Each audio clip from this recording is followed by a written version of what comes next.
Wow, what a cool studio. That's your office? No, this is my house studio. I can give you a kind Oh of, gosh, Oh, that's even cooler. nice. yeah. Oh, wow. It's no Wow. bakery that I'm in the midst of still trying to, uh, I don't know, rehab. But my painting studio is Very cool. up top back there somewhere. So yeah, Wow. this is my escape. We'll probably keep Amazing. this part.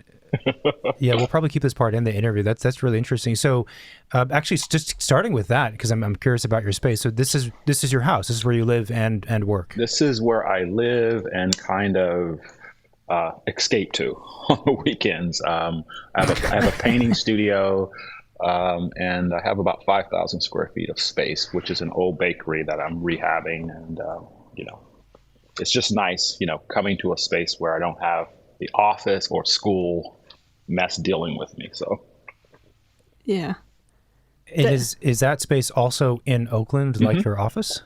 yeah, this space is Wow. between Berkeley and my office. So each one is kind of perfect. My office is 1 mile one way, and Berkeley is 1 mile the other way. So I'm kind of right in between. Perfect. You're Wow. making a lot of people listening jealous. That's like an ideal to be right between a mile from I know, right? academia, a I mile know, from right? practice. Like No. it's And a what? mile from the And you have bay. And a mile from the bay. So I'm like, it's a very nice triangle here. that's beautiful. I think that's kind of the dream of a lot of, landscape architects, designers, creatives, is to have a house kind of retreat space like you're Yeah. describing that also has enough square footage to still make and Yeah. do stuff. Yeah. That's phenomenal. How long have you had the space for? I purchased it in right at the lowest on the market. So I guess that was 2018 when the market crashed. Was that Okay. 2018 or 2008? I forget now. I want to say, 2008 was the I big feel dip. like it's yeah, I think crashing I a lot. bought in 2008. I didn't move in until 2012 or 13. Yeah, something like that. Yeah. Wow. Was it a huge change? I was going to say relief. Like, was it a big shift once you had it? Because now you had a space to Oh, yeah. occupy fully, if you didn't have it before. Yeah, because my office started over in West Oakland and in a 2,000 square foot, stacked loft in an old sign factory. And I started the studio there and I had it downstairs and it was slowly growing upstairs. And I literally was left in the mezzanine in my little Corbu, had a little Corbu cell up there where I had a bathroom, I had a washer and dryer and a bed. And while I was rehabbing this space, I was able to, I stayed there, but it gave me this kind of goal to get this place ready so I could move into it. So Yeah, that's phenomenal. That's really cool. Well, I guess going sort of backward in time, as I was saying, one of the first questions we always like to ask folks is, where did they grow up? What it was like growing up there, and any particular memories associated with architecture or landscape architecture, looking back on your childhood. I don't know. I think I had a kind of a normal childhood. I grew up as my father was a lifetime military. So, we grew up moving around when I was very small. We lived in Fort Bragg, North Carolina. We moved to Fontainebleau, France. We moved back to North Carolina. Then my dad kind of was stationed in different places. And my mother decided to make Charlotte the hometown while my dad still served in the service. So my memories are, of growing up in an all black neighborhood in inner city Charlotte. And I wouldn't say there was an interest in, architectural landscape architecture until I got to high school. In high school, I discovered drafting, and that was the alternative to, like shop. And there were like these guys in cloaks. And by this time, Charlotte was integrated. And so they were all white guys in this inner city school where they were bussed in, but all the white kids were taking drafting and all the black kids were taking shop or auto mechanics. And I was like, what is this thing you guys are doing? It's like drafting. I was like, can I take? It's like, sure. And so I ended up falling in love with drafting and drawing. And then my teacher turned me on to architectural programs that I then applied to in college and ended up going to North Carolina A&T, which is an HBCU where he had gone to. and they had architecture engineering at the time. And I didn't see the engineering part. I just saw architecture. So I enrolled in architecture engineering. And the first year I was like, there were drawing courses, but it was not a lot of design. And then in that second year, I think it was in the second year, they started a landscape architecture program. And I remember going to a presentation. And I don't know if it was Paul Friedberg or someone like that, but I just saw all these beautiful drawings the way they were drawing. And I changed majors and then became the first graduate of the first landscape architecture program at HBCU, which was started by Dr. Charles Fountain. And so that was kind of the beginnings. And I should have known something was up, being the first right from this program, and then going into a profession that, is predominantly, white, very few minorities. Mm-hmm. And I saw myself just kind of experiencing different things till I got to a place where I was like, I need to change careers. And that's when I applied to Berkeley into architecture and landscape architecture. And I went back to architecture, and I ended up at Berkeley getting degrees in urbanism, architecture, and landscape architecture. It's a lot of degrees. Yeah. Going back, you were saying that when you were growing up, and your mom decided that it was Charlotte, right? Yeah. Charlotte, North Carolina was going to be the place. Was that, I'm not familiar, was the city fairly recently integrated when you were in school, or was that something from a more distant past? No. I'm also wondering, you being in the drafting courses, it sounds like possibly the only black student in there. Mm-hmm. It was probably quite an experience. Yeah, but it was during integration. Integration in Charlotte lasted between, I want to say 1970 all the way up until the 80s. So they went through a decade of trying to figure out, do we bring whites into the city? I think the first year we were bussed out of the city, and it just went back and forth. And it was, during that time, the tumultuous time where Boston was having these big issues. There's that famous, image of the guy stabbing someone with a flag. That's in the mid 70s, I want to say, or late 70s. And so we were going back and forth. And so by the time I got to high school, we were well into integration, but we hadn't figured out. And so during my high school time, whites were bussed into the city. And then once I graduated, by the 80s rolled around, they had literally figured it out, and then vouchers started coming in, right? And so kids who could get a voucher either went to a private school, and then that's where you saw kind of the decay of the public schools, like in the 80s. I see. I also am very, very curious. What was it like to go from Charlotte, North Carolina, to Fontainebleau, France? I was a kid. I was like 4, 5, 6. So, it was, as my sisters think, for me, it was all fantasy. I remember the forest. I remember the Black Forest, going to the Black Forest. I remember there were carnivals, or how can I say, carnivals on, there were Ferris merry-go-rounds, right? There would be a market and a merry-go-round. I was adopted by a young French guy who made bikes or liked biking, and he ended up giving me a bike, and I took the bike back to the U.S. I remember having the bike for so long in the backyard, and it had my name written on it. I remember, French bread. So cool. It was one of those That's things. That's why you live in a bakery now. Right? I know, right?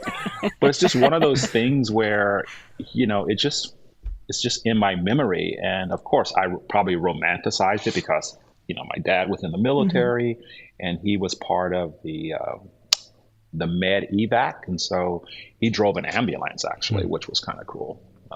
So when you think of MASH, my dad had one of those things that he drove around during the day. So interesting. I studied abroad to Fontainebleau, France when I was in architecture school, so I know the place. Yeah, and because you might know, but they have the École des Beaux-Arts de Font. I don't speak French, so I'm butchering all this stuff. École des Beaux-Arts de and Fontainebleau. Historically, it was. Yeah. Historically, the program was a mixture of art. Actually, in thinking about it, it kind of ties to you because previously it was art, architecture, and music, and I think now it's just landscape architecture and music. I didn't know that. Something. I have to look into that now. Yeah. Yeah, it's you're kind of almost an ideal. They would love to have you, I'm sure, as like a guest critic or something because your background is, and you've been there, so you know. Um, I'm sure you're in high demand to be a guest critic at every university. Actually, I had a friend from Italy who was over there actually this summer doing some teaching, and she texted me and showed me an image, which was funny. That's cool. So you end up in an architectural engineering, which is, as you said, not the same thing as architecture, and you switched to landscape. And so was it truly that presentation and seeing the, I'm assuming, hand renderings, hand drawings of a landscape architect that drew you toward that profession, that study?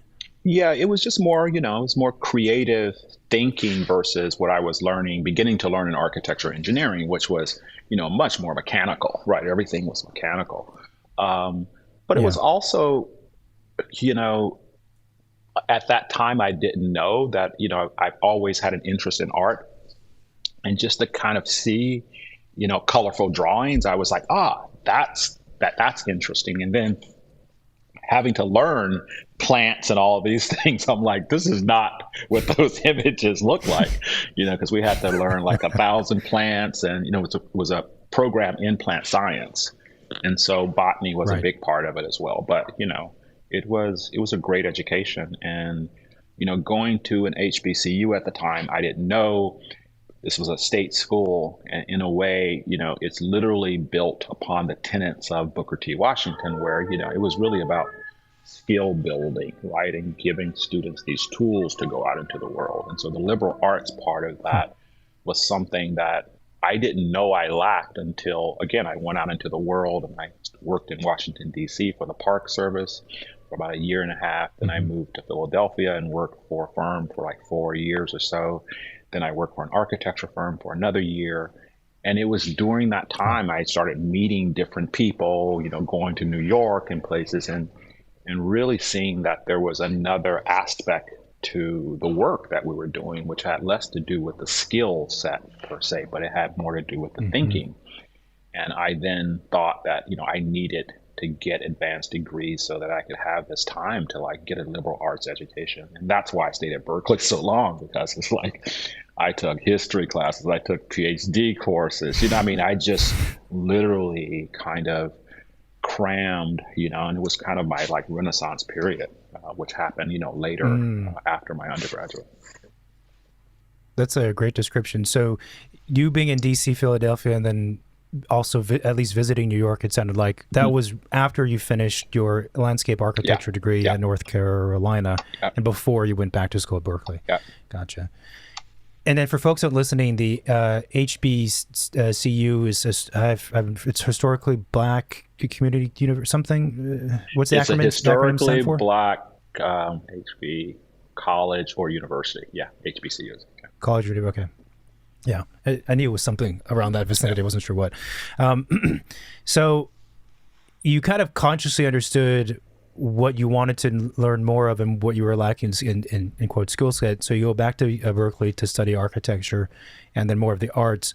On the architecture side of the education, how did that compare to studying landscape architecture? Was it more conceptual? Was it, I don't know. How did it compare? It was, can I compare the two? The landscape program, even the graduate program, when I started at Berkeley, I started in the landscape and then transferred to architecture, I think. Yeah. Because when I first got there, I got a job, actually, my first semester TAing for the dean at the time in one of his early architecture classes, because he had contacted me. He was like, God, you have experience. So for my first semester at Berkeley, I was literally TAing first year architecture. And then I got a job with Garrett Ekbo, who's like the father of modernism. And he was probably in his late 60s, early 70s at the time. And he ended up, giving me a job. And so in that first year, I was going to his studio up in the hills of Berkeley. And, he was this pretty amazing designer who had this amazing career. He started EDAW, Ekbo, Dean, Austin, and Williams, which literally later would become ACOM. But, he was like this first kind of landscape architect, with Dan Kiley and others who was at Harvard, I want to say in the 20s and 30s, that kind of broke away from the Beaux-Arts and literally had landscape architecture, bringing them into modernism. And so he was very influential in the beginning because I would go to his studio and do drawings for him and he would just talk the whole time. And every time I would leave, he would give me a book to read. And I remember he gave me When the Cathedrals Were White, which was a first edition Corp. I just remember this book. I was like, and I read it like in a day.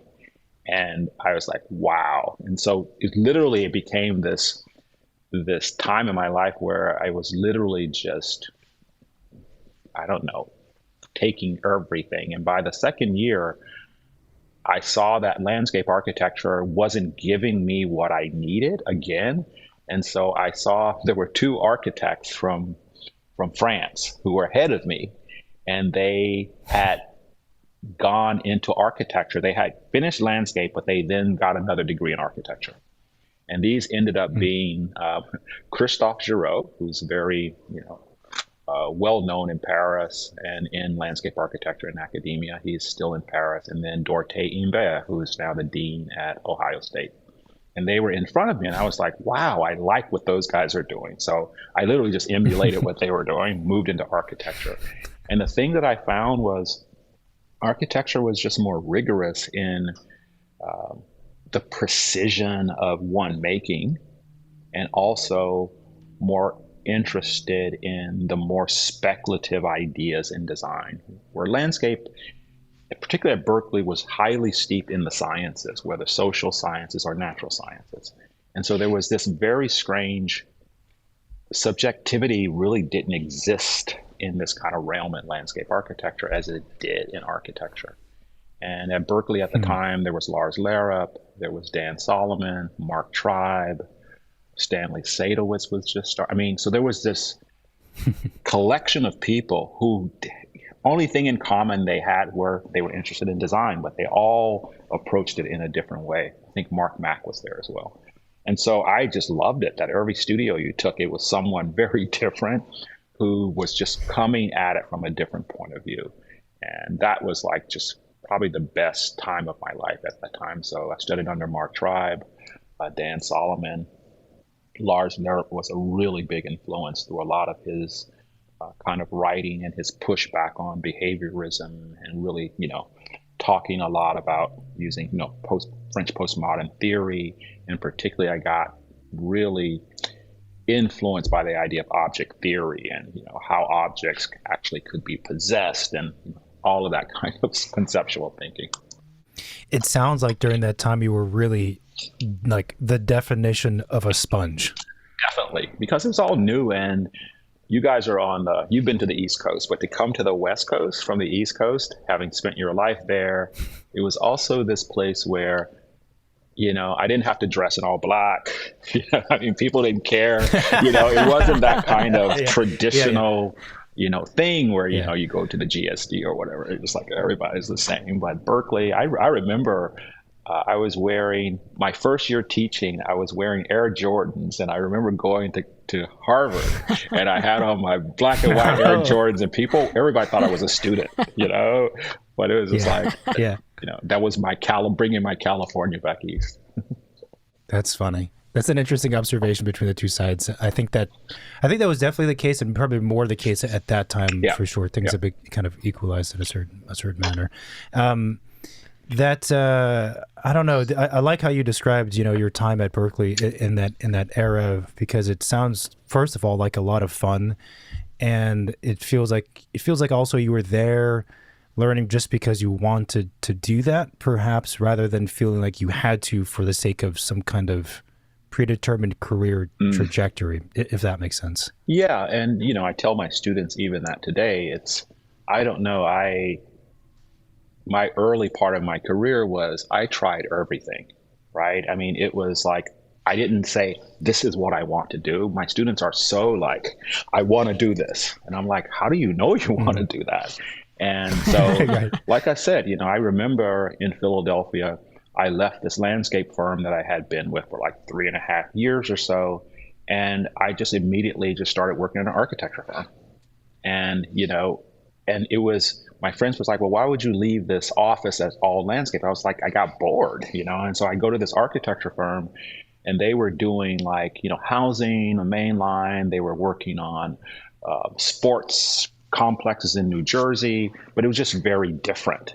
And then, so I just tried just different things. And even when I got to Berkeley, I think my first year I worked for Roma over in San Francisco. I would go there 2 days a week, and I was still like, doing the research assistantship. I remember one summer I worked at the redevelopment agency in San Jose. This is as San Jose was literally beginning to like blow up. This is late 80s. And so I had all of these kind of varied experiences that by the time I really got into school, I was like, that can wait, right? I mean, that's always going to be there. And I knew that diversity in the profession would always be there.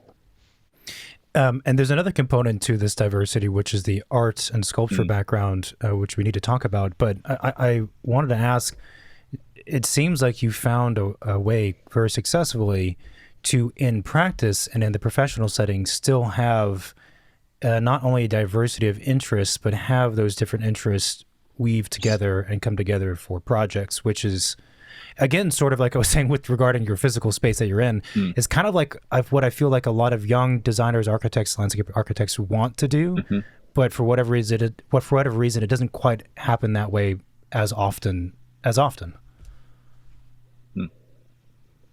Yeah, I mean, again, it hasn't been. It's been more creative. It's like over time, it's like certain things have happened because I just made decisions at certain times. It was definitely by no reason. If you had asked me, 15 years ago, would I be living in a space like this? I probably would say no. But I made different decisions at points in my career. And again, beginning in the 90s, it was just very different. There were certain things that I looked in the profession. There were certain things you did if you wanted to sort of be successful, right? It was like, okay, to get tenure, you have to be the best at what you do. So how do you do that? And I was like, okay, I have to be in magazines. I have to give lectures. I have to do this. And so for 5 years, it was like, this is what you do. And I mean, I must have lectured so much in that 5-year period of time. I had no built work, but it was just a way that you had to do it. And then the next goal was, everybody was like, okay, you got to win the Rome Prize. That was like this carrot. And I was like, I remember applying for the Rome Prize while I was a graduate student. And Mark Tribe, I remember him coming up to me and was like, I saw your application. He goes, you know nothing about Rome. Because of course I did it, and I had made up something, and I remember I had a teaching gig at Harvard in like mid 90s, and while I was there, I had a teaching assistant, a research assistant, who then did research for me on Rome. And literally while I was there, I was writing my proposal for Rome, and then the next year I applied and ended up getting the Rome Prize. And so there were these like things that that I saw in front of me, which I was just emulating other people in the profession who I looked at who had a level of success. And then when I came back from Rome, it was like, okay, now I have this. So now I can start thinking about my firm and how I wanted to practice, because during the time I was in Rome, I didn't think about architecture. I just painted the whole year. And during that time, I was around scholars. And it helped me when I came back really formulate how I wanted to practice. I knew history was really important.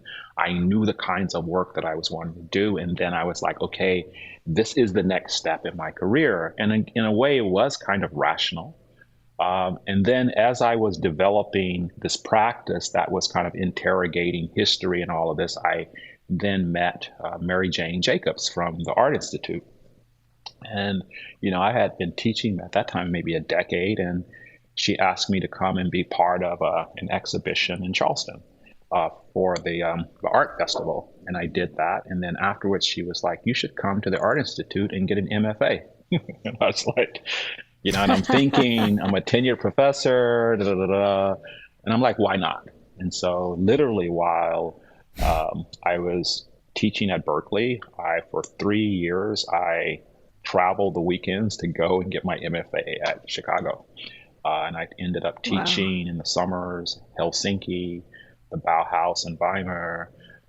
And it was just this other experience that I was having. And, my office was still pretty small. So I was balancing all of these things at the same time. But it really helped because it put me again in a different cultural setting that allowed me to shape the work. And my thesis allowed me to look at the last 10 years of my practice and really interrogate the practice to a point where I could then think about what the next stage in my practice would be. And that's where this idea of a cultural practice really emerged, doing that study and that work. And that literally allowed me to, again, get to another place, another stage in my career. That is so fascinating. And when you say thesis, you mean your thesis whilst at the Art Institute in Chicago? Yeah. That is so interesting. First of all, your life sounds crazy. Do you ever sleep? I don't know if you asked if you ever slept when you were back at school. Yeah. Good. I'm glad. It's very impressive. It's so cool because, again, kind of like we were talking about a second ago, I think the clear tendency, maybe more so these days, is for people to want to choose a path earlier and earlier on in their quote careers, and then feel like, as you said, to be successful, you have to stay true to this one lane. And you've, branched out to different lanes at different moments in time.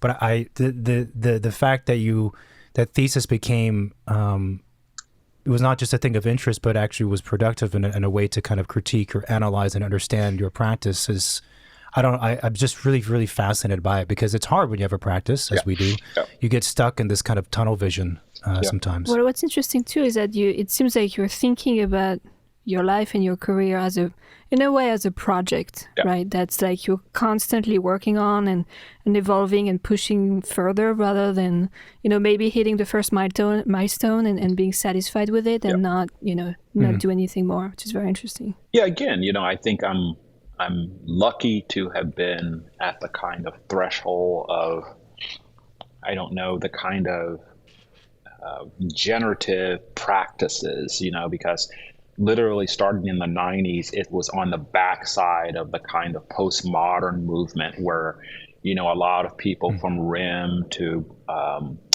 all of those people who are like really here now. I remember the times when they were just making paper architecture, Zaha, right? I mean, they didn't have projects. And so they literally use design research as a way to figure out what the practice was going to be. And then when that first commission happened, then they knew, right, what to make and how to make it. And they just furthered those things. And I think that's what a lot of young designers don't see today, is that those trajectories took years of kind of, right, building these foundations. And, from the New York 5 all the way up, you had this culture, which I think has been kind of abandoned to a certain degree. Right? It's like, I need to win PS1 and then I blow up, right? Or I need to do this and then I blow up, versus saying, I need to figure out how I want to practice. So therefore, there's going to be a period of cultivation in some way that helps me so that when I do get the project, there's a kind of clarity to the work versus I'm just making the work and the work, I say it's this and therefore it's that. Right. Yeah. It's interesting. And this is perhaps a separate conversation, but I sometimes wonder if what you're describing is the result of the pace that seems to be more the norm because of technology and social media and things being shared, that everyone's feeling like they have to keep up this pace and output cool looking stuff or whatever the specifics are, and not feel like they have the time to just kind of look inward.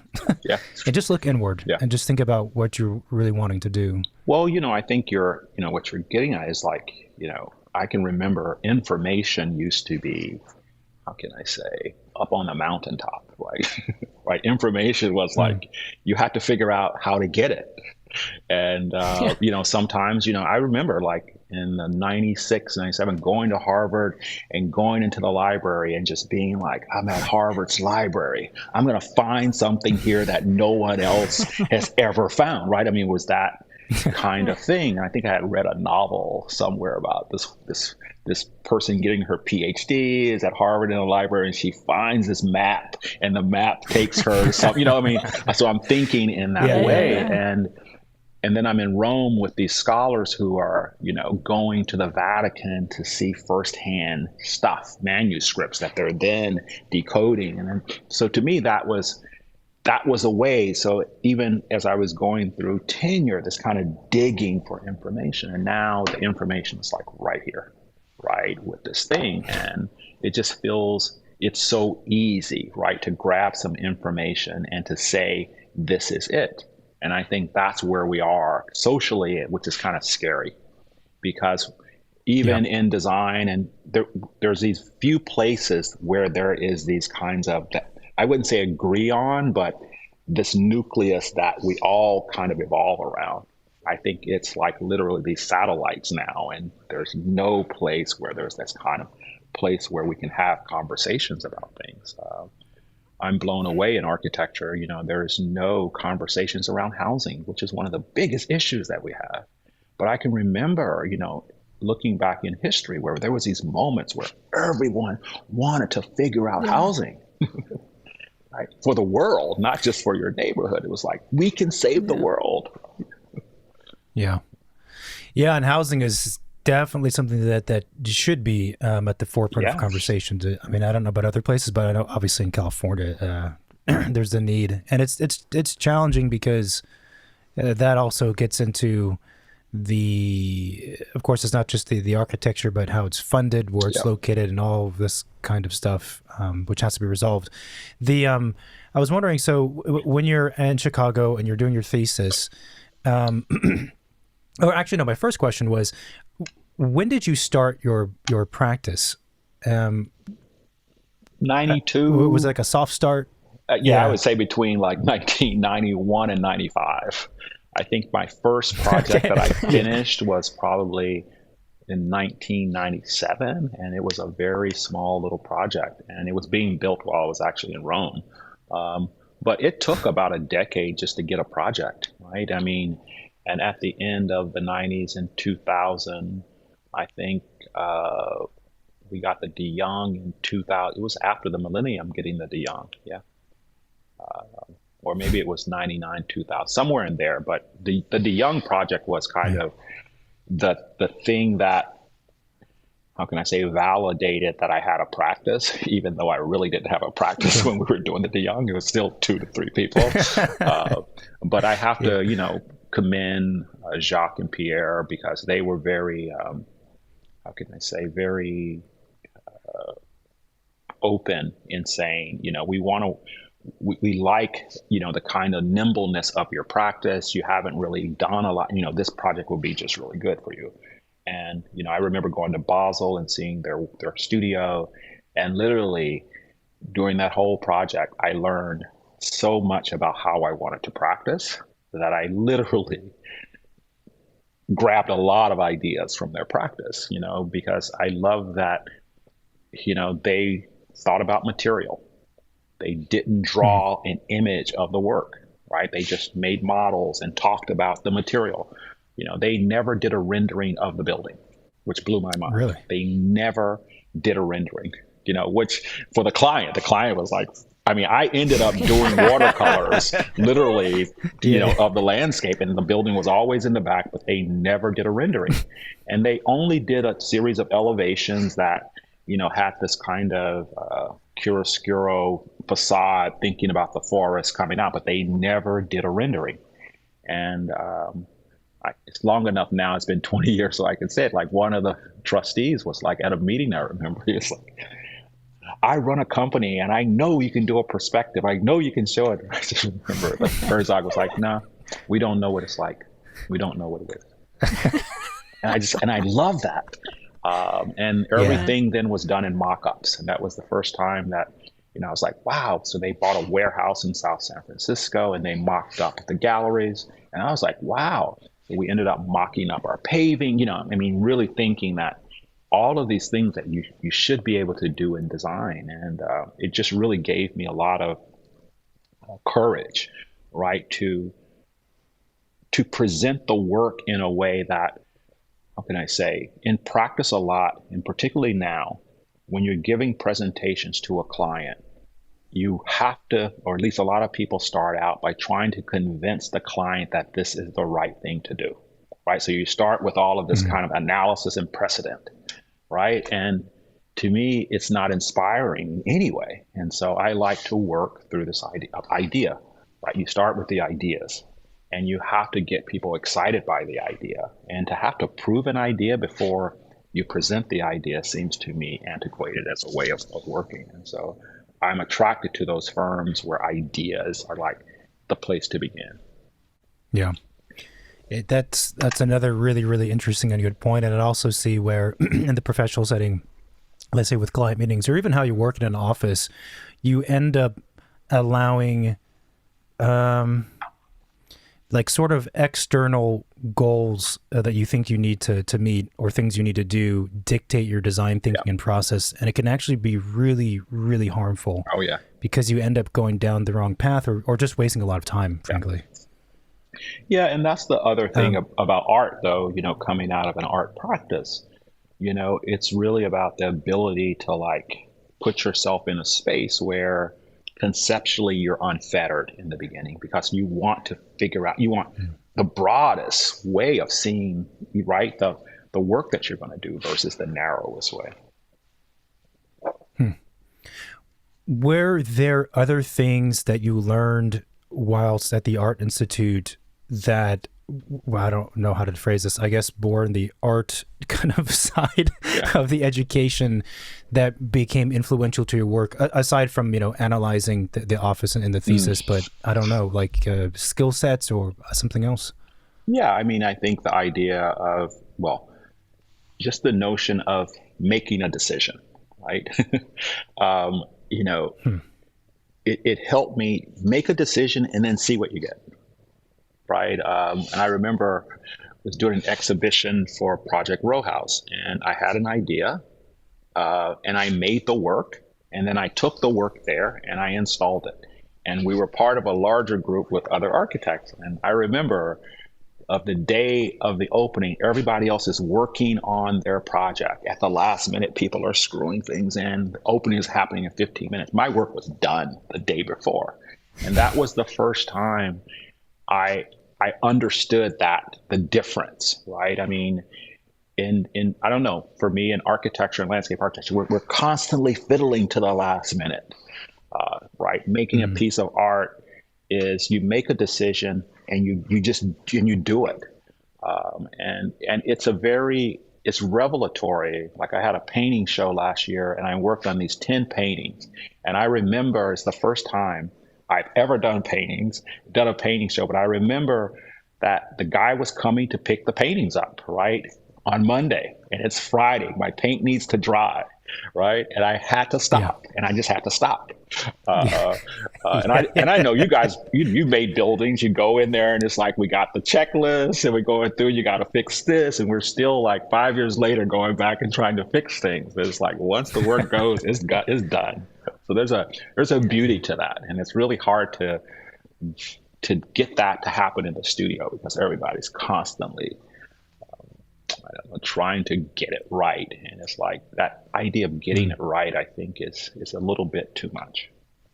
Do you think that comes from the fact that architecture, landscape architecture is, it's in some way like a commissioned work, like it is to be received by someone else. Therefore, you're always seeking approval, appreciation, providing your best, versus maybe an artist is a bit less worried about those things?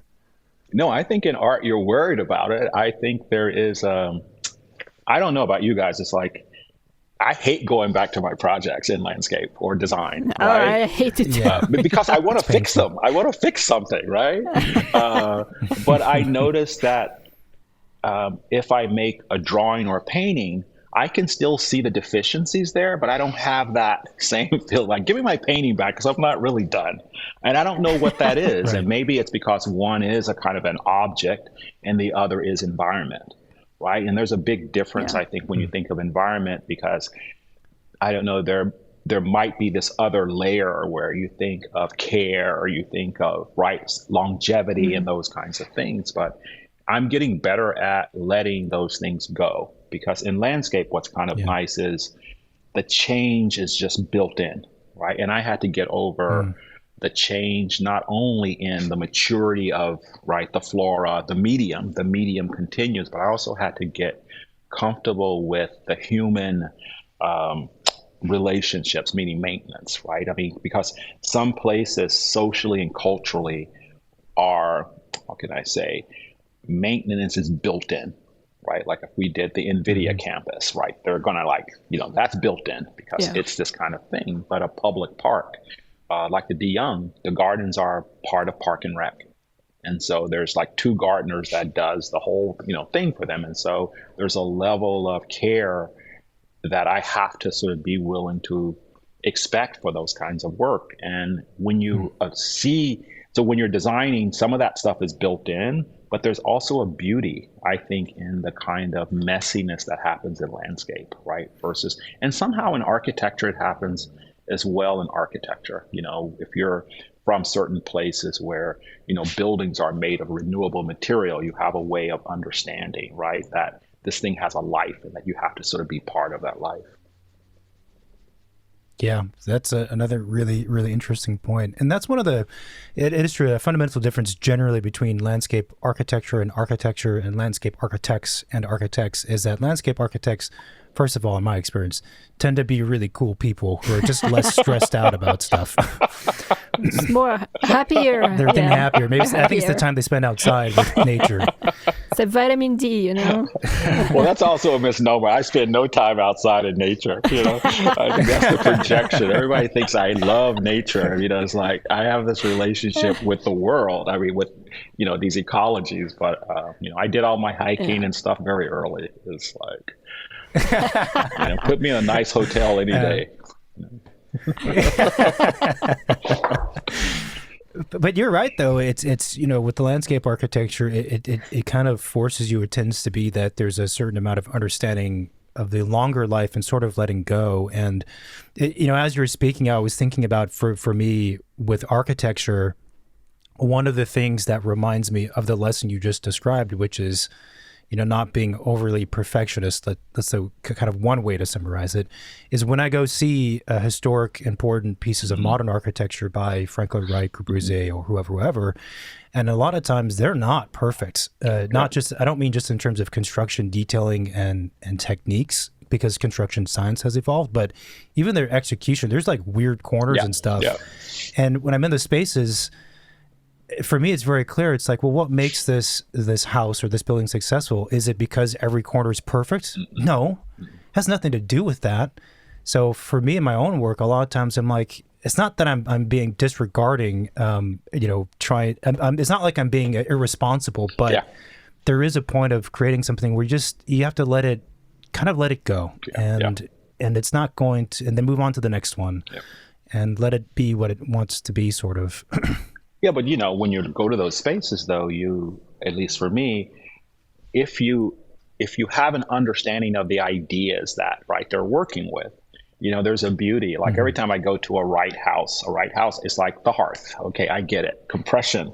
I mean, and you're moving around the houses in a very particular way. I mean, you're always coming back to that thing. And whether it's a Corbusian, I just remember Frampton's compaction compression. Every time I go into a Corbu space, that, he's putting, these things, the ramp, the stair, all of these things in a box, and you're experiencing them. And so that's the thing that I miss in architecture and design, the conversations around just these ideas. And that's what I was getting at with housing. It's like, we should be thinking about how people should be living today, right? It's not, we need more social housing, we need more of this, but we should just be thinking about, okay, we're in a new place now. How should we be living?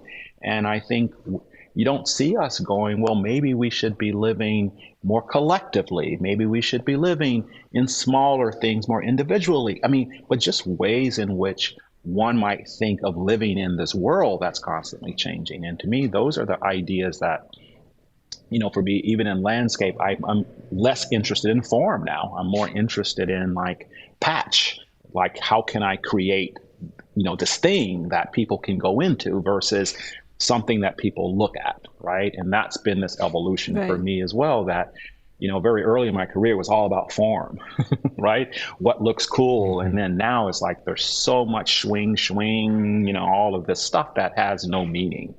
And to me, getting back to those very simple things, like I was talking to my students the other day, what's the difference between a 4-square grid and a 9-square grid? And they look at me like I'm crazy. And I'm like, a 9-square grid has a center. Just these dumb little simple things. And it's almost like we're not teaching that anymore as ways to begin, just these very simple logics of how we exist in space. And we're kind of like defaulting that we have to live in this Cartesian world, right? And so I just think that to me is more interesting than the visual quality of something these days. Is housing, has it been or is it going to be a project of yours, either in real life or as a case study theoretical project, do you think? I don't know. I mean, because I started my career working with a lot of architects doing social housing here in the East Bay. Those were some of my first projects in my studio. And I had to stop doing them because I had no impact on them. I thought I could have impact just through planting, right? And of course I couldn't. It was the form, the site planning, those kinds of things that literally dictate. And now, a couple people in my studio wanted to work on a few housing projects. So we have a few in the studio right now. But, the urban party of social housing now is like, put everything on top of a podium. And I'm like, why? This is senior housing. Why do we have parking for senior housing? Or why do you put seniors on a thoroughfare? Why don't we put seniors in a landscape, right? Versus, it's just that it's the same formula over and over and over, and it's just not interesting. And then you go to places like Denmark or Germany, and you go like, wow, look at these typologies. That people are thinking about in VRDV. I mean, some of their typologies that they're thinking about with housing just blows my mind. I could say, why are we not thinking in these terms? But in the back of my mind, I would love to do it, but it's kind of like it would be research more than anything, unless there is this larger movement, I think collectively where, it's like we really take it serious, how we want to live. I mean, we're doing tough sheds here for people to live in. And I'm like, well, I remember Stephen Hull did a book that was profoundly influential to me, was vernacular housing types. He starts with the 1/1, the mother, Father, Son, Holy Ghost. I lived in Philadelphia. Buildings are like 18 feet wide, stacked. You got the shotgun house. You got the double shotgun. I mean, you got all of these typologies to draw on. And here we are putting people in maintenance sheds, right? I mean, it's just, and you don't see the AIA or anyone like going, hold a minute. There are worker cottages all over the East Bay, where people were living in 400 square feet. I mean, a bungalow is only 800 square feet.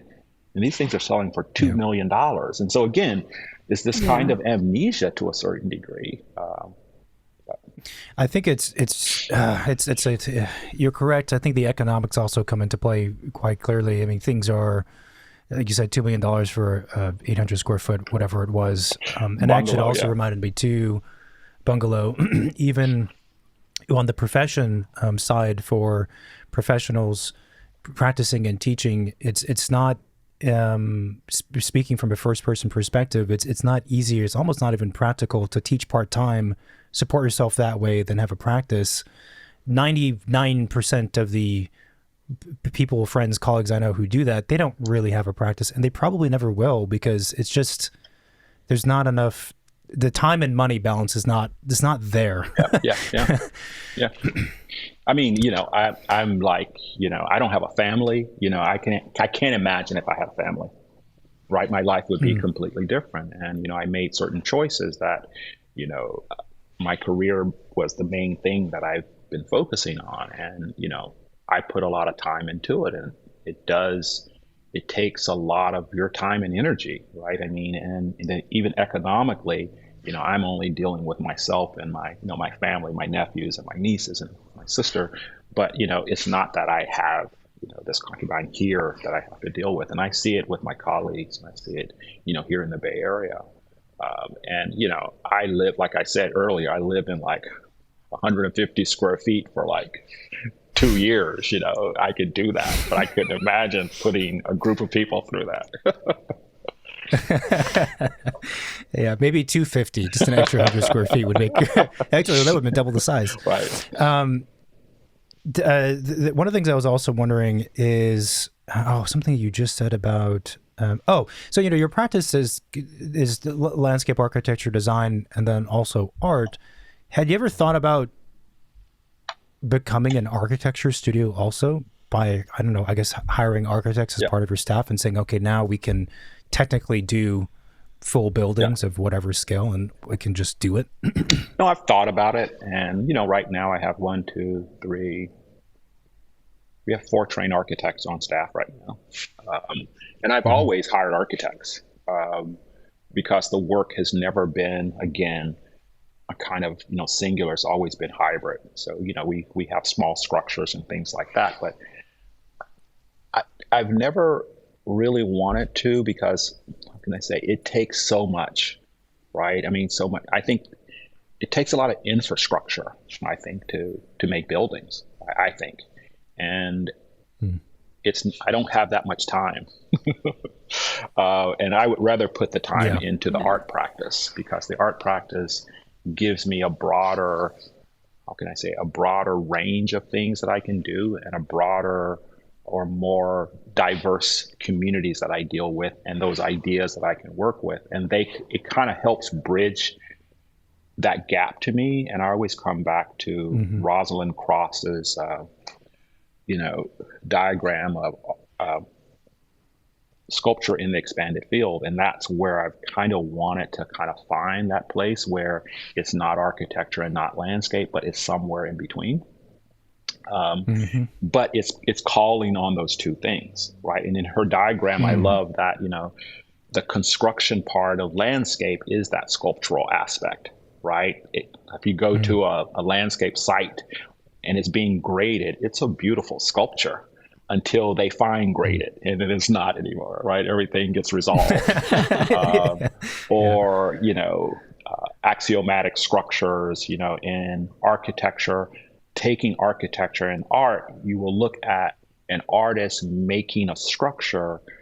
They might use the same material. They might use 2x2s for everything. So it's non-hierarchical. And so an architect looks at it and goes, that's not structural, right? And it's that place that I love, right? That kind of in between, because slowly I'm learning that once you start making certain decisions, you lose the material. And I always think about sidewalks. If you go to a site and sidewalk is being laid out, you'll see the 4 inches of concrete, right? Because they pour it, they remove the forms. They then backfill the dirt so the 4 inches go away. But if you left the 4 inches, that concrete would be this beautiful ribbon in the landscape, right? And so that to me is the sculptural aspect, right? And even in architecture, if you go to a building being framed, you're like, holy crap, that's beautiful. Look at the light coming through, right? And then you put the sheathing on and it goes away, right? And so that oh no, right, that in between is like where I just love it, because that's that place where you're beginning to discover just different things. I gotcha. Yeah. I was wondering how big is your studio? How many people are on your team? I think we're like maybe 17, 18 now. Yeah. That's big. Wow, It's gotten big, and I have a partner now.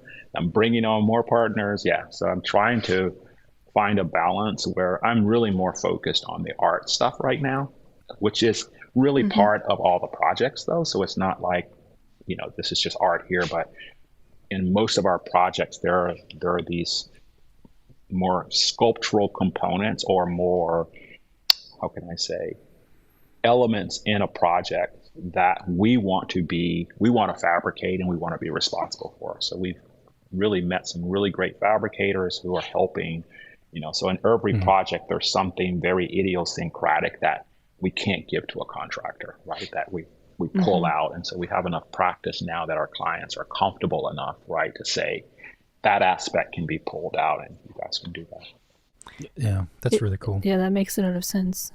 Is there a dream project or place that you would love to design that you haven't had the opportunity to? I'm sure there is a bunch, but is there one that, I don't know, you've been wishing for?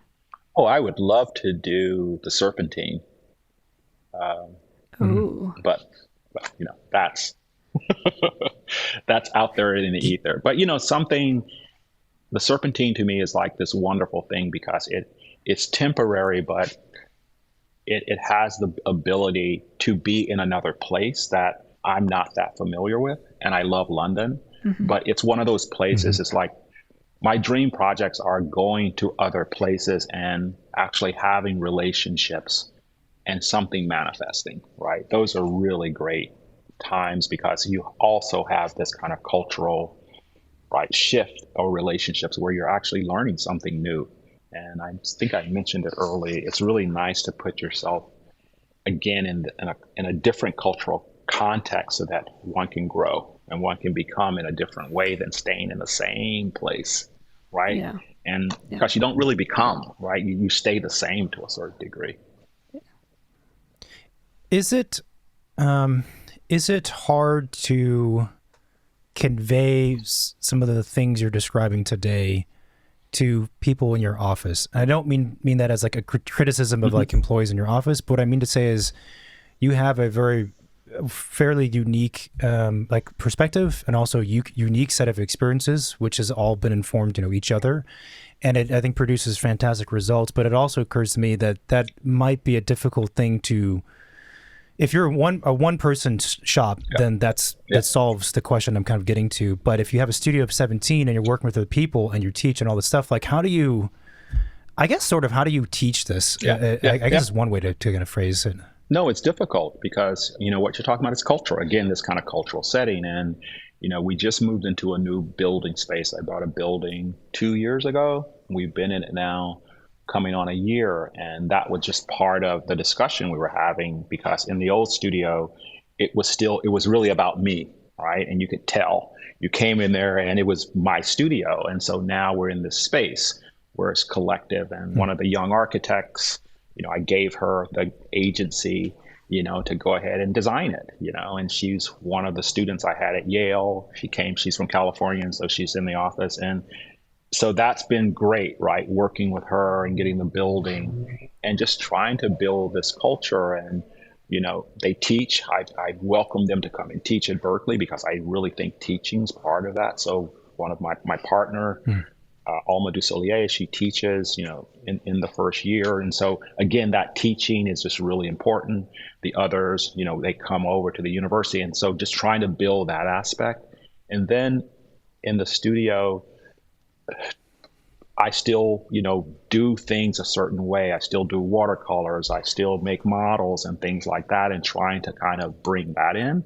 But there is definitely a shift where, how can I say, I'm really idea-based and really irrational in a good way about how to approach work, right? I want to approach every project differently. And, people are taught you do the same thing over and over, right? To a certain degree, and really trying to break that. And we have a different model now where, I have at least 3 principals on a project versus, and one's a kind of a backup, but there's always 2 people in constant exchange on a project versus a singular person, because it's forcing us now to have a dialogue across. And that's becoming very fruitful as far as just getting the partnership, people at the top, to be clear so that the people coming up have an understanding of how we work. But that's a dynamic that we're constantly trying to deal with. Yeah, and I was also wondering if, given the level of sensitivity that you have, to your own work and the work, if there are definitely studios where the solution to this part of the conversation is that the person at the top is the auteur and everyone just falls in line, and they're kind of like interns or something like that. Yeah. And the other model, I suppose, on the opposite end would be like, okay, I am David. I have my few projects that I'm leading, and they're done in my manner. Yeah. And you, a person I've hired, we're not the same person, but I trust you enough for that we're in the same direction. But it's yours, and you use your emotions, your own subjectivity, and you run it. Yeah. And those are extreme ends in terms of how an office can be run. But I suppose that latter could be a solution, but it would be a lot of people who own offices are not okay with being that loose and hands off with it. No, it's taken me, it's taken me a while, that, I look at certain projects and I definitely am not in the project. But I'm hoping that the culture, right, is there, right? That's helping the person running the project. And one of the things that I think connects our projects is this idea of narrative, of story. And right, there's always a kind of a consideration for that place. And that's one of the cultural layers, that there's a research component to the work, right? That we're constantly, digging and trying to talk about, whether it's past, present, and future. But I do think at a certain level, I have to be comfortable, right, with the partners or the principals that are out representing Hood Design Studio, because I understand that the clients are looking at the body of work, and there's an expectation of that work. And that's the way I like to think about it. And so, the one thing that has helped, I've tried to articulate that in every project, there's something that's idiosyncratic, right? And it's coming out of that research. And so, projects can be broad in their programmatic identity, but, I've never tried to reproduce the same project over and over and over. And so when you look at the work, it's kind of like, I always get this from people. It's like, oh, now I understand what you do. And I'm like, no, you don't, because the next project is coming, right? And so it's this idea that, as long as there can be that difference, I just get so, I don't want to duplicate the same thing over and over because it doesn't reinforce the ethic. Do you find that artists are more able to think as freely as you do compared to the traditionally trained architect or landscape architect generally? Yes and no. I mean, someone in my office was like, Walter, if you have this thing that you're doing sculpturally and you just do it over and over, we could make more money at this. Look at blah, blah, blah. And so, some artists have a thing that they do, right? I mean, Terrell makes skyspaces, and he's really good at making skyspaces, right? So in a way, again, I think the practice goes, it's just different, because I do think I'm hoping, I think I live a hybrid life. I have this hybridity, right? Where sometimes, I can become like this, but most of the time it's a lot of things. Whether I'm painting, whether it's I'm, making models, whether I'm making a landscape or making a small scrap. I mean, all of these things are kind of influencing one another. I'm hoping to a certain degree. Yeah. And you probably have a fair amount of freedom, because if you have an idea or set of ideas or research, you can begin to test it, express it through any of the things you just mentioned. Yeah, and that's that to me is the beauty. Like I tell my students, it's like if you're interested in something and you show me a drawing, that you're not interested in it, right? I mean, it's like, because they're always going like, yeah, I was interested in this. I was like, okay, how were you interested? And then they show me one drawing, and I was like, that's not interest.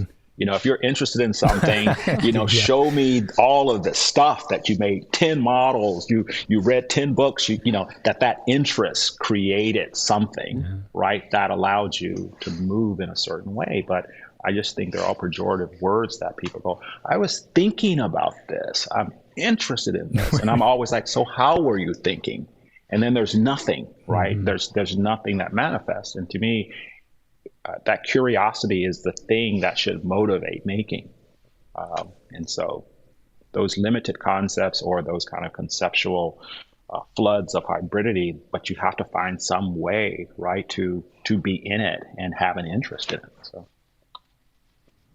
I'm re-energized after this recording. I have to go back to my desk. I have I'm glad. my task today is to finish designing some things, which I was struggling with. But now I'm like, I'm going to get to it. Thank you, Walter, for re-energizing David. Much appreciated. It's funny. I might give you a call once a week just to re-energize him. I have a presentation in a half hour with a client who has seen nothing. And I'm like, okay, maybe I'm energizing myself up for this meeting. I know we're coming up to the hour, but there's a final question we always like to ask, and actually I'll make it two in this case, is what is your favorite building and what is your favorite space? Space, I'm thinking landscape architecture, I suppose, but space. Wow. Well, my favorite building would have to be the Pantheon. Yeah, that's my favorite building. Every time I walk in the Pantheon, it's like, I'm like in awe.